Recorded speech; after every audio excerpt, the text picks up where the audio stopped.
हर किसी की अपनी स्टोरी होती है, अपने चैलेंजेस होते हैं, अपने संघर्ष होते हैं और जो इन संघर्षों से लड़कर सफल हो जाए उनकी होती है द सक्सेस स्टोरी। नमस्कार, बहुत स्वागत आप सभी का। आप देख रहे हैं द सक्सेस स्टोरी और आपके साथ मैं हूं प्रिया Sinha.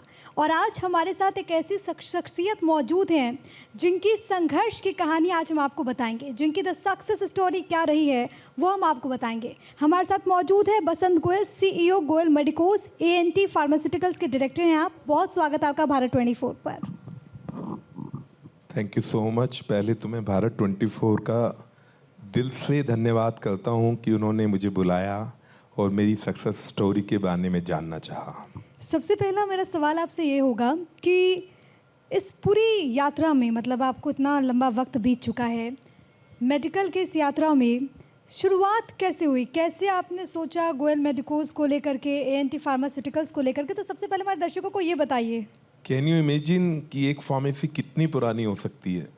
We are started in 1979 with the grace of my grandpa. मेरा जन्म भी जो है 1979 का ही है। जब बच्चा कंचे खेलने की एज में होता है 5-6 साल का, क्योंकि हमारा पेरेंटल प्रोफेशन था, एक बहुत सारे चैलेंजेस थे 1979 में। 1979 और आज के टाइम में दिन रात का चेंजेस आ गया। उस टाइम कोई डिजिटल चीज़ें नहीं थी, कोई रिसोर्सेज नहीं होती थी किसी भी चीज़ की। तो मैं थोड़ा सा पहले क्वालिफिकेशन वाइज जाऊंगा, फिर बैक में जाऊंगा। श्योर। मैंने 2 बार PhD किया। एक PhD मैंने मेडिसिन के ऊपर किया, पूरा USA से किया, और एक PhD मैंने डायबिटीज के ऊपर किया, वो भी US से किया। उससे पहले डिप्लोमा किया फार्मेसी में, बैचलर फार्मेसी में किया और मास्टर्स किया। तो क्वालिफिकेशन वाइज जो सारी चीज़ें फार्मेसी में हो सकती थी वो सब मैंने की।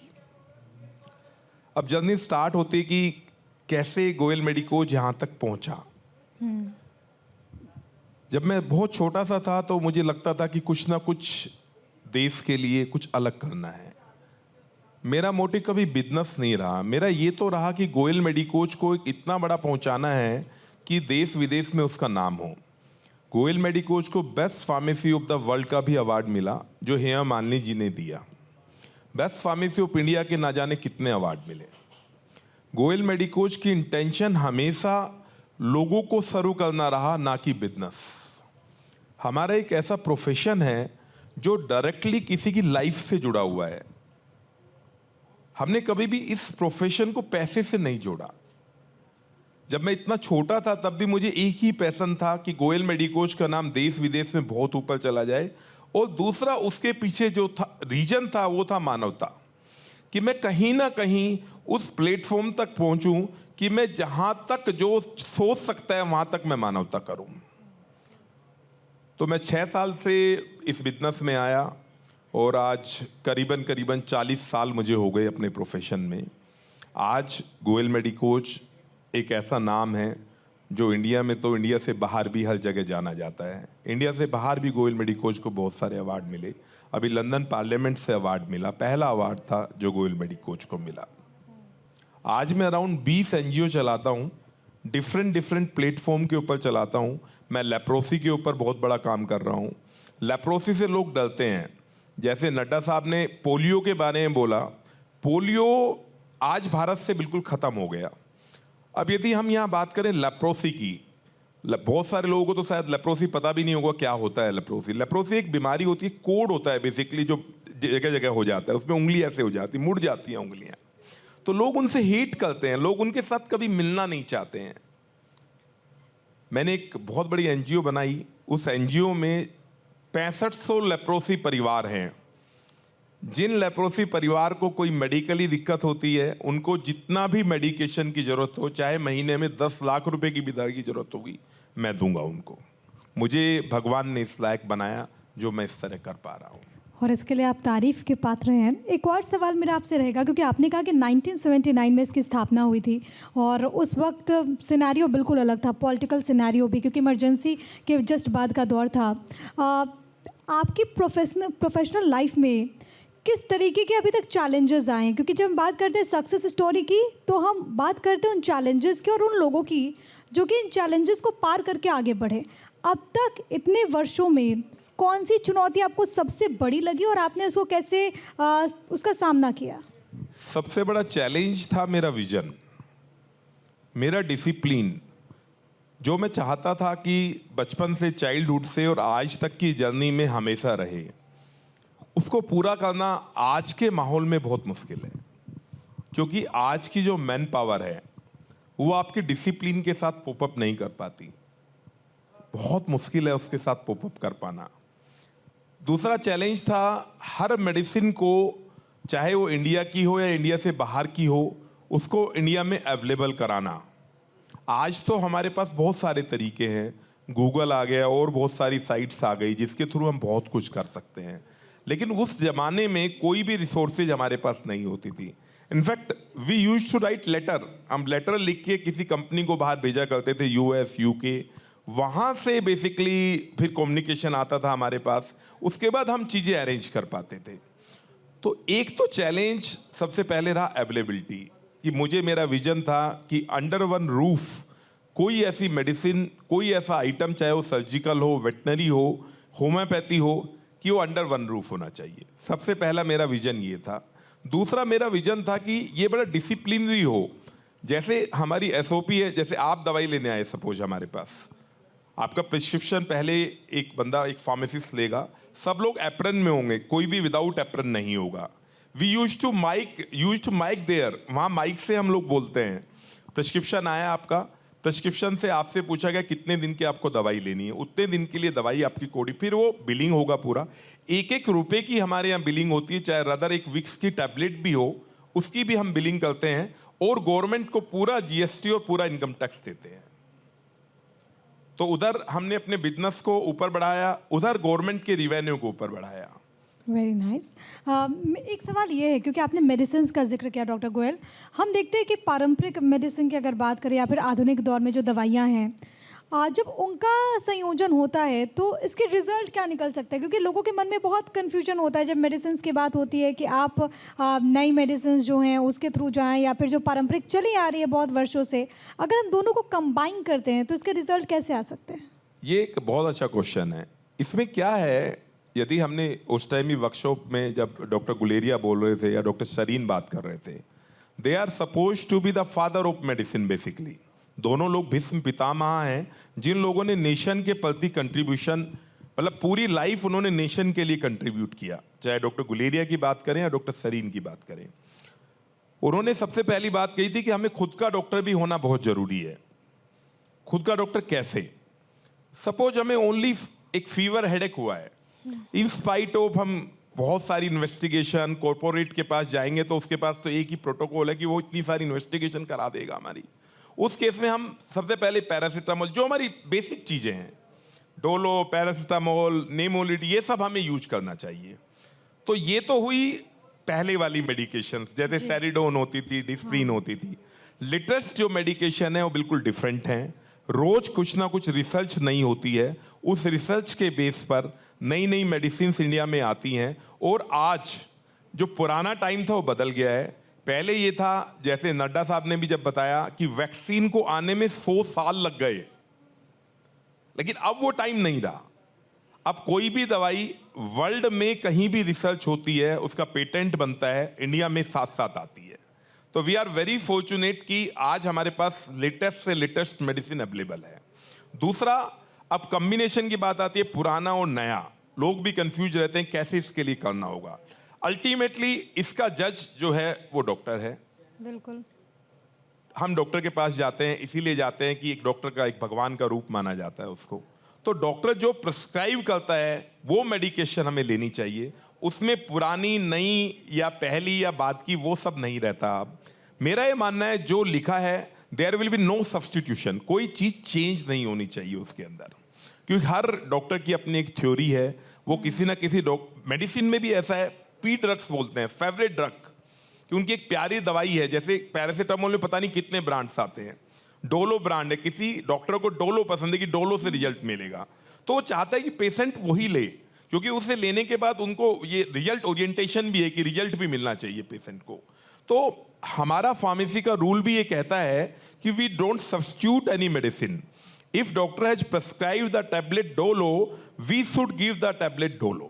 अब मेरा सवाल मेडिकल रिसर्च को लेकर के भी है, क्योंकि आपने बताया कि किस तरीके से जो ट्रेंड है वो काफ़ी ज़्यादा बढ़ गया है। बहुत सारे ऐसे लोग और बहुत सारी कंपनीज हैं जो कि इसमें काम कर रही हैं। लेकिन क्या आपको अभी भी लगता है कि जो प्राइवेट सेक्टर्स की भूमिका है मेडिकल रिसर्च को लेकर के, क्या अभी आपको लगता है कि उसके रोल को और भी बढ़ाया जाना चाहिए? नहीं, मैं इससे बिल्कुल सहमत नहीं हूँ। प्राइवेट रिसर्च को नहीं बढ़ाया जाना चाहिए। उसके पीछे एक रीजन है। वो लोग रिसर्च का कितना गुना पैसा उस मेडिसिन या उस मॉलिक्यूल से चार्ज करते हैं, कोई इमेजिन भी नहीं कर सकता। यदि उनका एक मेडिसिन की रिसर्च में 1 लाख रुपया लगा, तो they suppose to take 10 crore rupee against of 1 lakh रुपी।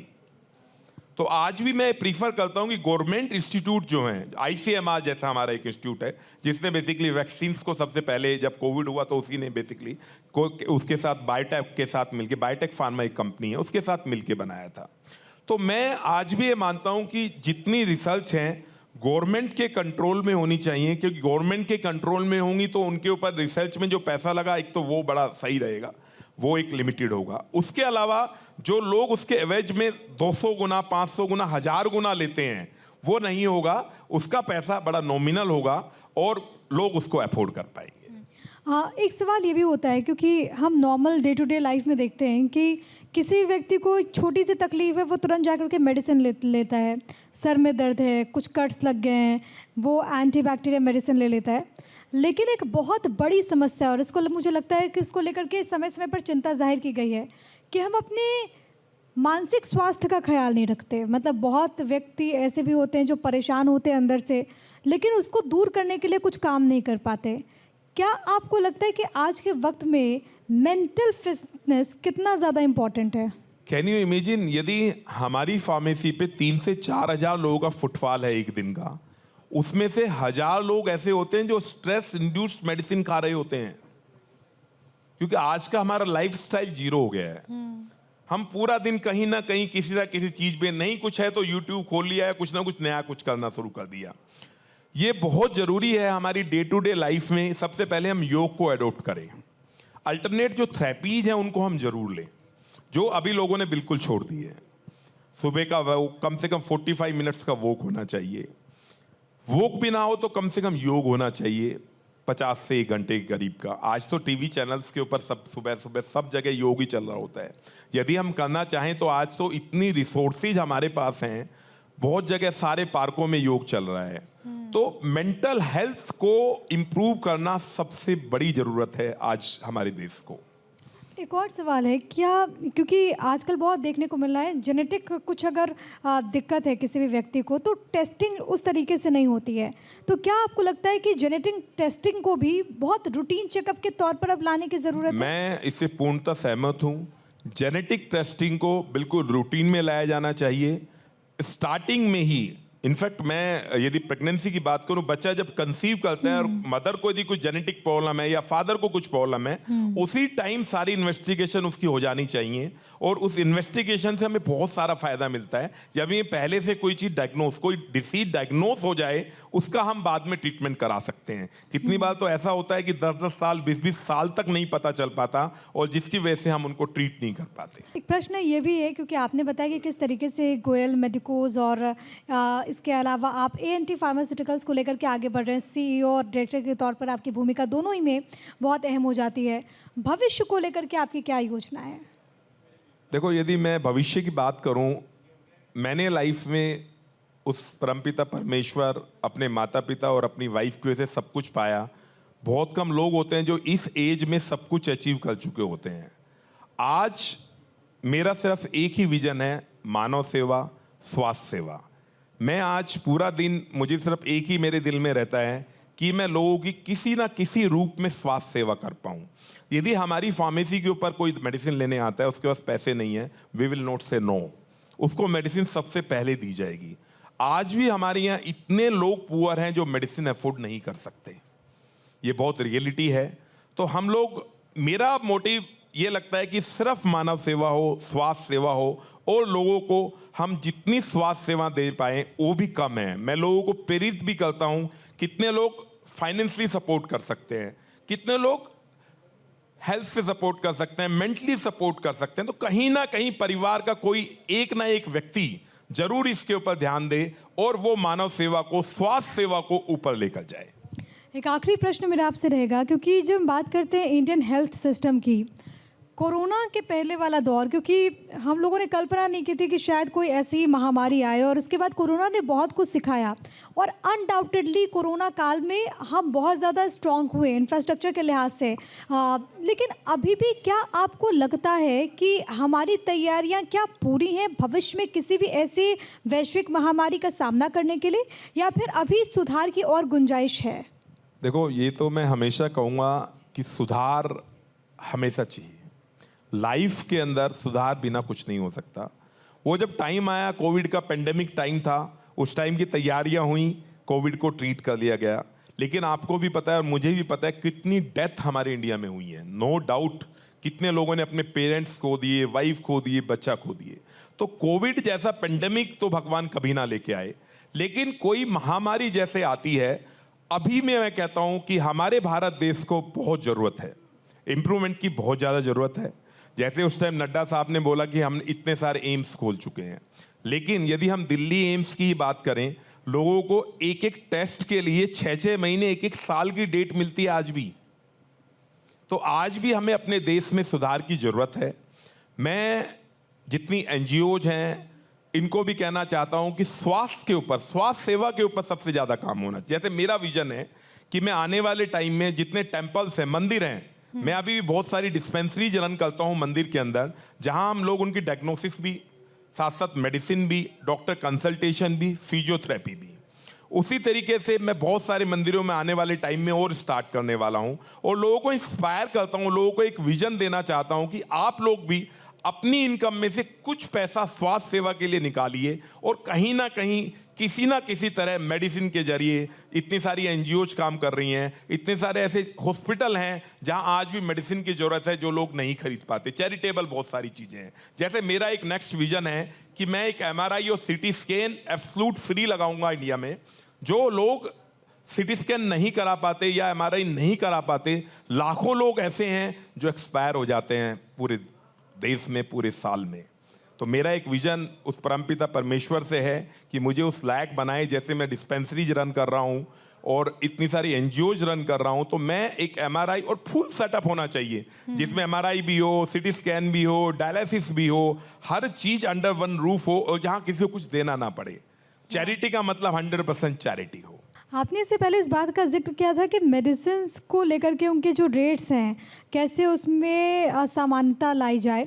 लेकिन एक और सवाल है, क्योंकि अगर किसी के घर में कोई बड़ी बीमारी किसी को आ गई, तो लोग इसलिए परेशान हो जाते हैं कि अब इलाज के लिए पैसे कहाँ से लाएं। हालांकि सरकार की तरफ से अब कई सारी योजनाएं जो कि चलाई जा रही है, लेकिन फिर भी अगर कोई प्राइवेट हॉस्पिटल में जाता है तो उसको लगता है कि हॉस्पिटल का बिल ज़्यादा ना बढ़ जाए।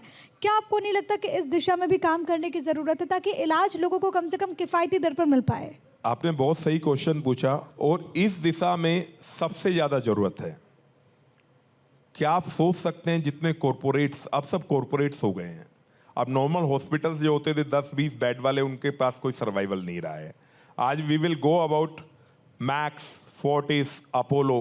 कैन यू इमेजिन, वहाँ का बिल हम अफोर्ड नहीं कर सकते।